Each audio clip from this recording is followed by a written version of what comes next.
The first time Eniola saw Jae-ho kill someone, she was folding his shirts in the master bedroom. She heard the elevator doors open, then voices, multiple footsteps. Something in the air shifted, became heavy with violence. Her instincts screamed at her to hide, but her body froze. A perfectly pressed white shirt clutched in her trembling hands. "Please, Jae-ho, I can get you the money. Just give me 1 more week." The voice was thick with terror. "You've had 3 weeks, Dae-hyun. I don't give fourth chances." The gunshot was deafening even through the walls. Eniola dropped the shirt. Her knees hit the floor, and she pressed her hand over her mouth to stop the scream building in her throat. Silence. Then footsteps approaching the bedroom. The door opened. Jae-ho stood there in his expensive Tom Ford suit, not a drop of blood on him, gun still in his hand. He looked at her kneeling on his floor, looked at the scattered shirts, looked back at her face. "You're still here," he said flatly. She couldn't speak, couldn't breathe. He walked past her to his closet, put the gun in a safe she'd never noticed, and removed his jacket. "The previous housekeeper quit after witnessing something similar. I assume you'll do the same." "Find your voice," she commanded herself. "Is he dead?" "Yes." "In your living room?" "My associates are cleaning it now. You won't see anything if you leave through the service entrance." He turned to face her, his expression carved from ice. "I'll pay you for the full month. Consider it severance." Eniola's mind raced. She needed this job. The money was triple what anyone else offered, and Kiyoma's university fees were due in 2 weeks. But more than that, something in his absolute certainty that she would run made her stubborn. "I'm not quitting," she heard herself say. His eyebrow lifted slightly. "Excuse me? I need this job. You pay well. What you do when I'm not working is your business." She stood on shaky legs, gathering the dropped shirts. "I'll stay out of your way." For the first time since she'd met him 3 weeks ago, she saw genuine surprise cross his features. "You just watched me murder someone." "I heard you murder someone. I didn't see it." Her hands were still shaking as she resumed folding. "And he probably deserved it. He owed me money. Then he definitely deserved it." She had no idea where this boldness was coming from. Probably shock. "Do you want the blue shirt or the white one for tomorrow's meeting?" Jae-ho stared at her for a long moment. "You're either very brave or very stupid." "I'm very broke. It makes you practical." She met his gaze directly. "I won't tell anyone what I heard. I don't know anyone to tell. I'm invisible in this city, Mr. Kang. That's exactly why you hired me." Something flickered in his dark eyes. Not warmth, exactly, but interest. Like she'd become a puzzle worth solving instead of just furniture to ignore. "The white shirt," he said finally.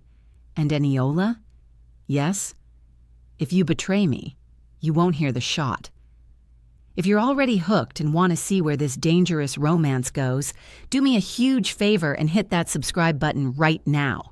Trust me, this story is about to get even more intense, and you don't want to miss a single twist. Subscribe and turn on notifications so you never miss our Afro-Korean stories. Now, let's get back to Eniola and Jae-ho's story. 3 months passed. Eniola learned the rhythms of Jae-ho's world without ever being told the rules. When men in suits arrived late at night, she made herself scarce. When she found blood on his bathroom floor, she cleaned it without comment. When he returned home with bruised knuckles, she left ice and bandages on the counter. They barely spoke. He left her cash and envelopes. She left his home spotless. But she noticed things. The way he read the same book over and over. A worn copy of The Count of Monte Cristo in Korean. How he never ate the food his chef prepared, preferring instant ramyeon at 2 a.m. The photograph hidden in his desk drawer of a young woman and a little boy, both smiling, both long dead if the dates on the back were accurate. She noticed how he watched her sometimes when he thought she wasn't looking. Not with desire, but with confusion, as if her very existence disrupted his carefully ordered world. One evening, she was cleaning his office when she found it. A folder left open on his desk, marked with her name. Her hands shook as she opened it fully. Every detail of her life was documented there. Her childhood in Lagos, her mother's death from cancer, Kioma's acceptance to university, the debt collectors who'd threatened her father, her decision to come to Seoul despite having no connections, no safety net, just desperation and determination. Invasion of privacy is generally frowned upon. She spun around. Jae-ho stood in the doorway, his expression unreadable. "You investigated me." Her voice came out strangled. "I investigate everyone." "This is more than an investigation. This is—" She gestured at the file. "You know things my own sister doesn't know. Knowledge is power. I like being powerful." He moved into the room and she instinctively stepped back. He noticed, and something like disappointment crossed his face. "You're afraid now. Good. You should have been afraid from the beginning."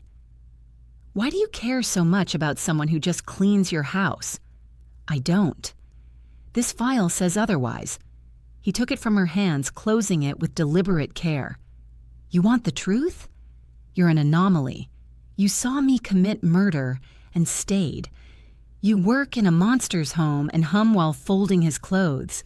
You're either the bravest person I've ever met or the most foolish, and I can't figure out which." He set the file down. "It bothers me." "That I'm not afraid? That I care whether you are or not?" The air between them felt electric, dangerous. "I should go," Eniola whispered. "Yes, you should." But neither of them moved. The moment shattered when Jae-ho's phone rang. He answered in clipped Korean, and his entire demeanor changed. "When?" A pause. "I'll be there in 10 minutes." He hung up, already moving toward his gun safe. "You need to leave. Now." "What's wrong?" "Someone just tried to kill my partner, which means they'll come for everyone connected to me next." He pulled out 2 guns, checked them both with practiced efficiency. "Go out the service entrance. Take a taxi to the Nigerian embassy. Tell them you need protection." "Your partner?" He grabbed his jacket. "Leave, Eniola, please." She ran. Down the service stairs, out into Seoul's glittering night, her heart pounding. She made it 2 blocks before a black van cut her off. Men poured out. She tried to scream, but a hand clamped over her mouth, a cloth pressed to her face, chemicals sweet and suffocating. The world blurred. The last thing she heard was someone saying in Korean, "Kang Jae-ho's housekeeper. The boss will want to see this."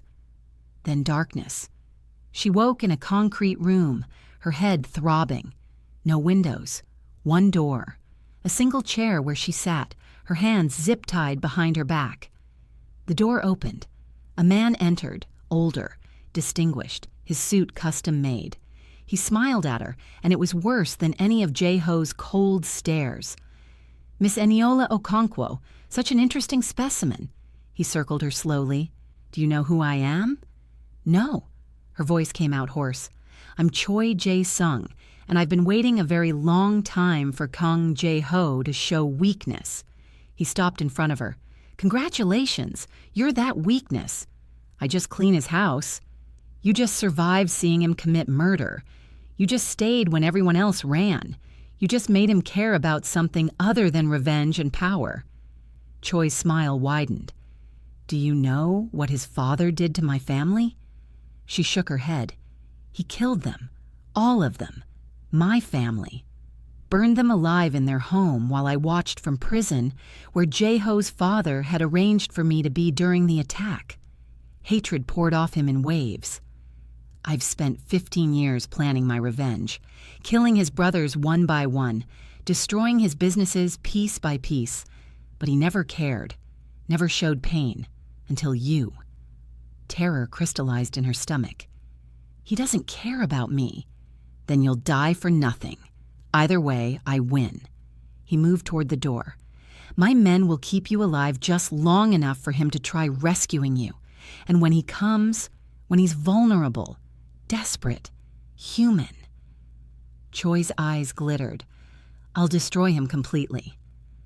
Hours passed, maybe days. They gave her water, but no food. Asked. Her questions about Jae-ho's operations, his properties, his weaknesses. She told them nothing because she knew nothing, but she learned things. Through the concrete walls, she heard conversations. Choi's organization was massive, spanning all of Seoul's underground. Drug trafficking, human smuggling, political corruption. Jae-ho's operation was smaller, more controlled, focused on gambling and protection rackets. But what Jae-ho lacked in size, he made up for in ruthlessness. "Kang's destroyed 3 of our warehouses in 2 days," she heard someone say. "He's going scorched earth looking for her." "Good," Choi responded. "Let him burn everything. Let him show the world that the feared Kang Jae-ho can bleed, can break, can be human." They were using her as bait, and Jae-ho was taking it.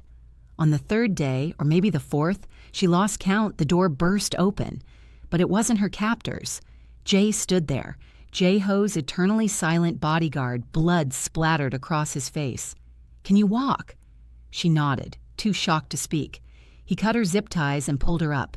"Stay close. Don't look at anything."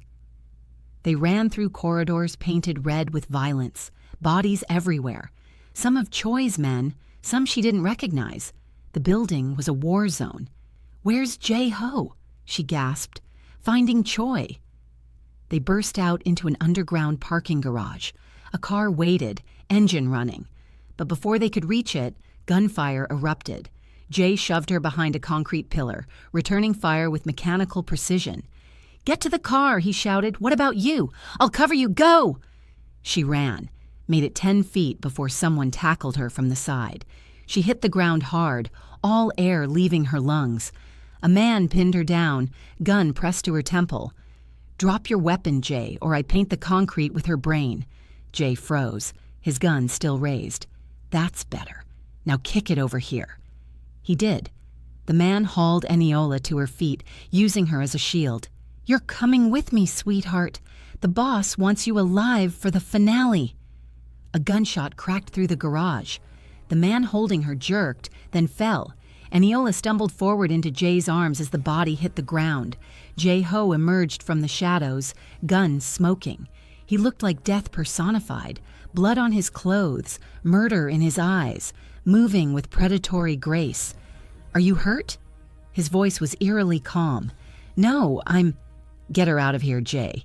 "Boss, Choi has the entire building wired. If we don't leave in 3 minutes, then you have 3 minutes. Go." "Jae-ho!" Eniola started, but he was already walking away deeper into the building. Jae dragged her to the car. She fought him. "We can't leave him." "He's finishing this. It's what he does." They peeled out of the garage just as explosions rocked the building.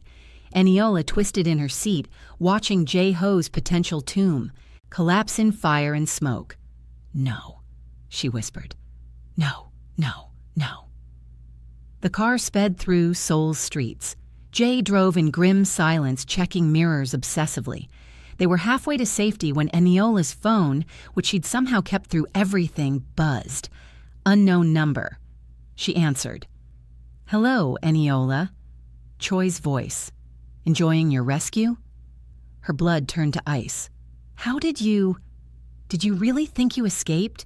Did you think Kang Jae-ho could just walk into my operation and destroy everything?" He laughed. "I wanted you out. I wanted him to think he'd won, because now he's relaxed, vulnerable, and you, my dear, are exactly where I need you to be." "What are you talking about?"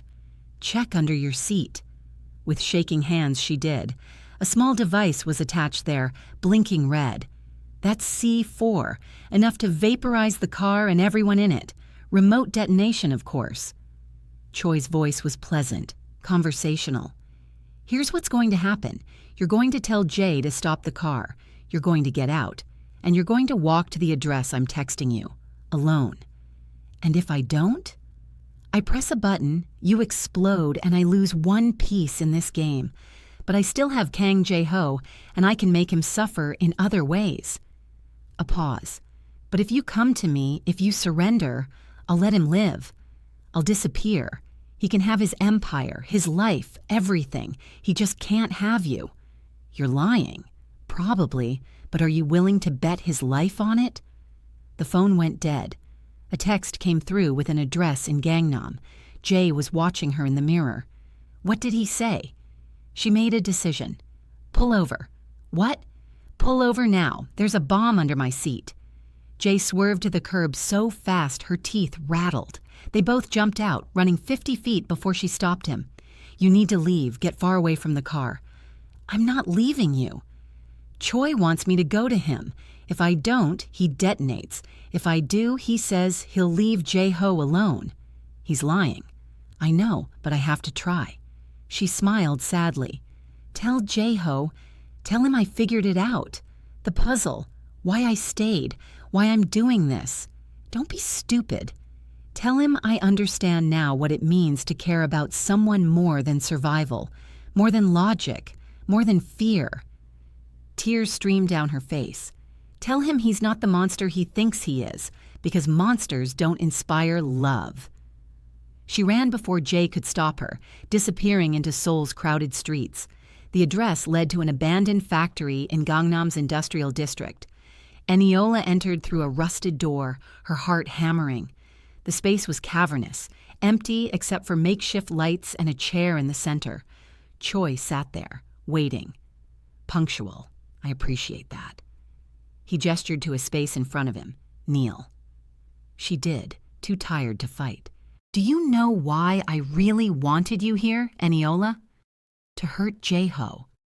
Partially, but mostly. He leaned forward. Because I wanted to see the woman who could make Kang Jae-ho human. The woman who could break through 15 years of ice and rage. I wanted to understand what makes you special. I'm not special. I'm just what? Just a housekeeper? Just a woman trying to survive? He laughed. You're the only person in 5 years to see him commit murder and this stay. You're the woman he burned down half of Seoul to rescue. You're the reason the most dangerous man in Korea is currently losing his mind trying to find you again. He pulled out a gun. So tell me, what's your secret? I saw him, she said simply. Not the killer, not the gangster. I saw the man who reads the same book over and over because it's about revenge and redemption. The man who eats ramyeon at 2 a.m. because it reminds him of being young and normal. The man who keeps a photo of his sister hidden because he's afraid to forget her. She looked up at Choi. I saw someone trying to be better than his father's legacy, and I stayed because that's worth something. That's worth everything. Choi stared at her. You really love him? Yes. Even knowing what he is? What he's done? Especially knowing. Because I know why he did it. I know what drives him. She took a shaky breath. And I know he'd do anything to protect the people he cares about, which is why I'm here instead of letting him walk into your trap.